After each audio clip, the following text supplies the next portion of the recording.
Chapter 11. The Crying. Ding. The display glass behind Daniel cracked again. The strikes from outside did not stop. Hundreds of faceless bodies beat against Sally's diner steadily, rhythmically. They knew no fatigue. Sooner or later, the glass would fall. But right now, that was not what frightened Daniel. What frightened him was the sound coming from the darkness of the kitchen. Crying. Thin. Broken. The way a child cries when lost in a shopping mall. Calling for its mother. "Hey?" Daniel whispered. The crying did not stop. On the contrary, it grew slightly louder, as if the child had heard him and was now begging for help. If you hear a child crying, what had the stranger on the phone meant to say? Run? Hide? Or help? His mind screamed at Daniel that in a dead town that had vanished 27 years ago, there could be no living children, that this was a trap. But the instinct of a human being who has heard a child crying in the darkness proved stronger than logic. Daniel slowly rose from the floor. His flashlight was still in the pharmacy. In his jacket pocket there was only an old Zippo lighter. He took it out, clicked the wheel. A small tongue of yellow flame drove back the darkness by exactly 1 meter in every direction. Daniel stepped toward the swinging kitchen doors, pushed one of the panels. It opened with a quiet creak of hinges. The smell of old, rancid oil, dust, metal tables, rows of switched-off stoves. Daniel raised the lighter higher. The crying was coming from the far end of the room, from where a door led to the stockroom and the back exit corridor. He moved forward, step by step, trying not to catch the pots hanging above the prep tables. The sound of cracking glass in the main hall had grown more muffled. Here in the kitchen, the crying rang with terrible clarity. He reached the stockroom door. It was ajar. A grave chill seeped through the gap. The cold of a basement that had not been opened in decades. Daniel pushed his hand with the lighter into the gap. The faint light revealed a narrow corridor. The wallpaper here peeled away in long, dirty strips. The floral pattern had gone black with mold. He stepped into the corridor, and at that moment, the crying stopped abruptly. Not fading, cut off, as if someone had pressed the stop button on a cassette player. Silence struck his ears with renewed force. The lighter flame trembled. At the very end of the narrow corridor, someone was standing. Chapter 12. Rule number 2. Daniel froze, afraid to draw even a breath. At the end of the corridor, crouching, was a creature. It was not human, and it bore no resemblance to the faceless mannequins in the street. The creature was completely bald. Its skin was deathly pale, stretched over its bones so tightly that the outline of the skull was visible. It crouched on its haunches, long, bony arms nearly touching the floor. The ribcage jutted outward unnaturally, Daniel remembered the first rule: never look at their faces. He tried to lower his gaze, but he could not, because the face of this creature pinned him to the spot with a primal, animal terror. It had no eyes, but instead of smooth skin, as with the others, deep hollows gaped where the eye sockets should have been. And from those hollows poured light, bright, piercing, a dead white light that resembled the light of halogen lamps. It sliced through the darkness of the corridor, illuminating the peeling wallpaper. Daniel stared directly into that light. And then he remembered the second rule. Do not trust the light. If a light comes on somewhere, run toward the darkness. Light in this town is bait. The light was not salvation. The light was part of their anatomy. Like the lure on the head of a deep-sea anglerfish drawing prey through the darkness of the ocean. The creature understood that Daniel was looking at it. Its jaw suddenly dropped. Not simply opened, it crashed downward with a sickening crunch of joints, forming an enormous black void of unnatural size. Inside, rows of small, sharp teeth gleamed like needles. From that black maw came a sound. But it was not a roar, not a snarl. It was the very same crying of the little girl, perfectly replicated, played back through the torn vocal cords of a monster. The lighter in Daniel's hand went out. The creature lunged forward, suddenly, erratically, working its long limbs like a gigantic spider, flooding the narrow corridor with its white light. It was moving directly at Daniel's face. Daniel had no memory of turning around. He simply fell backward, his back bursting through the door into the kitchen. The white light from the creature's eyes struck him between the shoulder blades, throwing a long, distorted shadow across the metal stoves. "No!" Daniel screamed. He scrambled to his feet, ran blindly through the kitchen, sweeping dishes from the tables. Pots crashed onto the tiled floor with a deafening clatter. The creature was already in the kitchen. Its breathing, wet, rasping, sounded 2 steps behind him. Daniel burst back into the main hall of the diner and was immediately deafened by a shattering crack. The display glass had not held. With a thunderous crash, it exploded into thousands of fragments. The crowd of the faceless poured inside. They climbed over the windowsill. They fell over one another. They thrust their blind, white faces forward.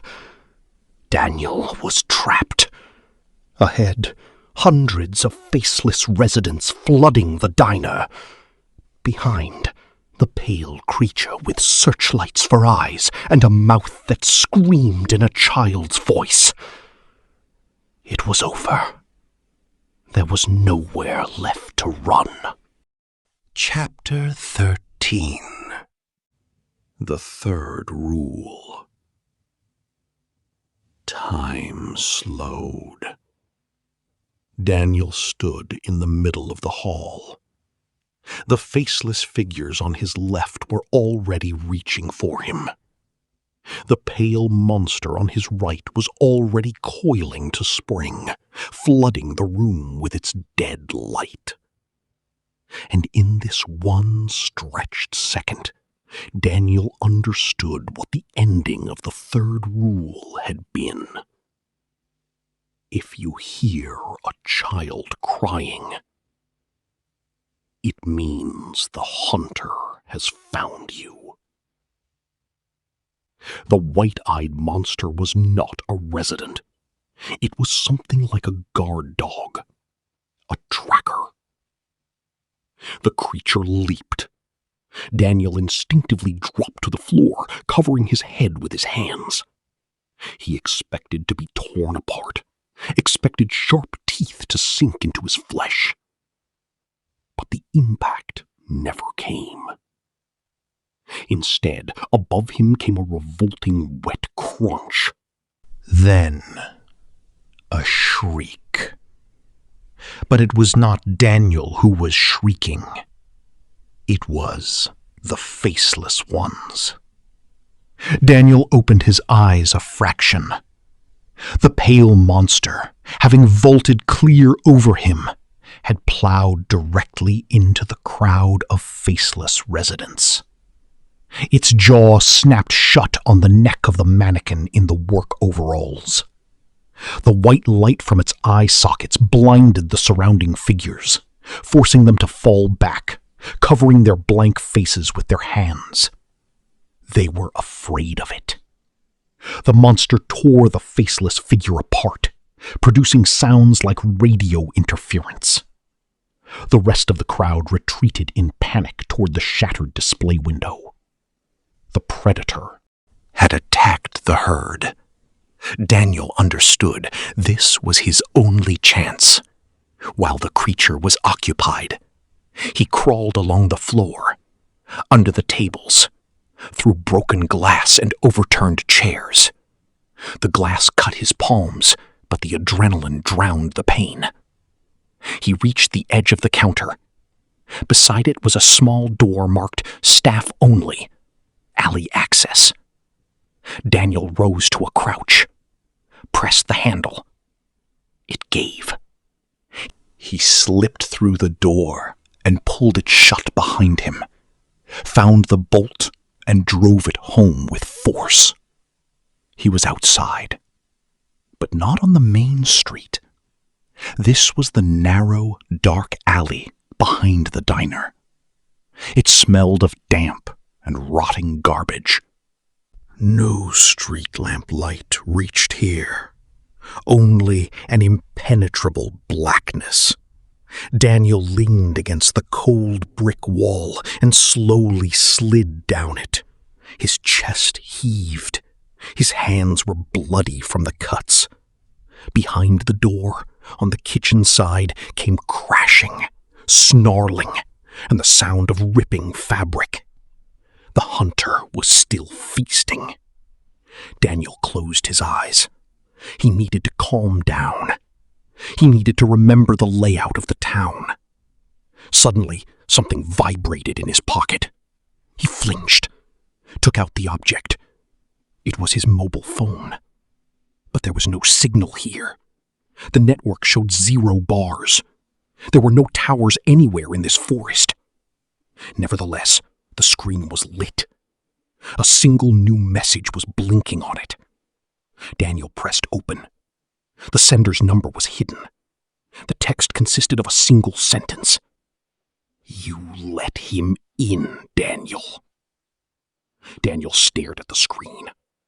Let him in. Who? And then he heard it. Right beside him. In the absolute darkness of the alley. 1 meter from his face. Someone was breathing quietly, slowly, and very distinctly. Daniel lifted his eyes from the glowing phone screen. In the darkness before him, there was nothing. No silhouette, no gleam of eyes, but cold breath touched his cheek, and then the familiar whisper, the one he had already heard on the staircase in the pharmacy, spoke directly into his ear. "Thank you for the door." Chapter 14. Without a Face. Daniel had no time to jump up, no time even to flinch. Something cold touched his face.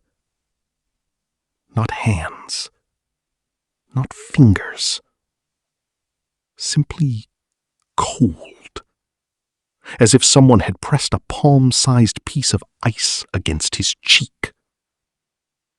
And that cold began to move, slowly, with pressure, upward from below, along the line of his cheekbone, across the bridge of his nose, across his brow. Daniel screamed, or tried to. The sound lodged in his throat like a bone. What came out was only a hoarse, strangled hiss.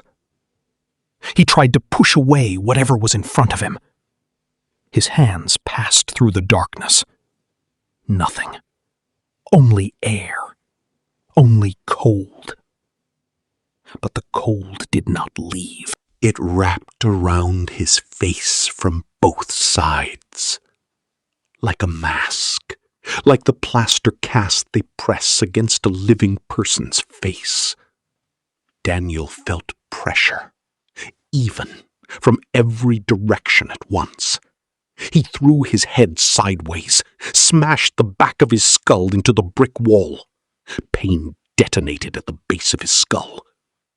The cold did not retreat. Daniel opened his mouth, tried to draw breath. Air came. He was not suffocating. That was almost worse, because there was nothing to fight. No body, no hands. Only this cold that knew the shape of his face better than he did himself. The phone in his hand flickered. The screen blazed white and went dark. The alley was swallowed by blackness again, and the cold vanished as suddenly as it had come. Daniel sat with his back pressed against the wall. His hands found his face. His fingers traveled across his cheeks, across his brow, across his nose, across his lips. Everything was in place. Everything was correct. He exhaled. That was a mistake. Because in the next second he understood something. His hands had found his face, had found his cheeks, had found his nose, had found his lips.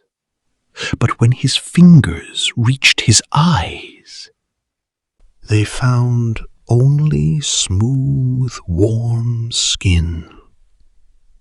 Daniel pressed harder. Skin.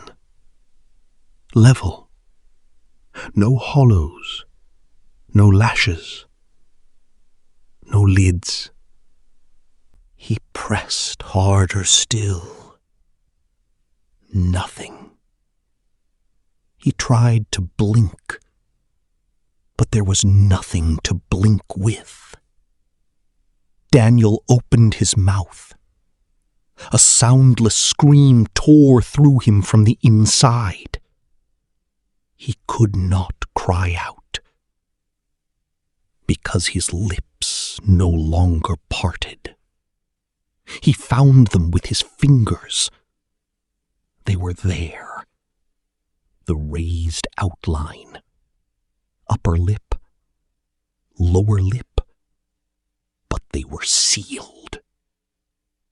Like a seam, like the line on a porcelain doll. His face was in place, but it no longer belonged to him. Daniel felt his body begin to rise, not on its own.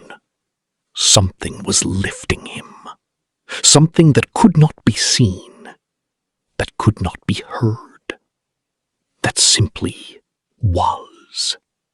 He stood up. His legs walked, not because he had decided to. They simply walked out of the alley, onto the main street, toward where the others stood. He walked among them, among hundreds of figures. They parted. They made way for him, as if they knew he was one of them now, as if they had been waiting. Daniel walked and perceived the world, or whatever had replaced perception. He saw everything, but not with eyes. He felt vibration, air pressure, the warmth of the asphalt beneath the soles of his boots, the movement of the cold November wind. He saw the town through his skin, through every centimeter of his body's surface. It was more precise than eyes. It was colder than eyes. It was deader. He stopped. At the intersection. That very one. The one where a few hours ago he had stepped out of the forest onto the asphalt for the first time, where the street lamps had lit up one by one to meet him, where he had believed himself to be the hunter, the investigator, the journalist, the man who had come here from Ash Creek to learn the truth. Something inside him still thought in those words, something small, distant, like a radio signal from the far shore. My name is Daniel Harper.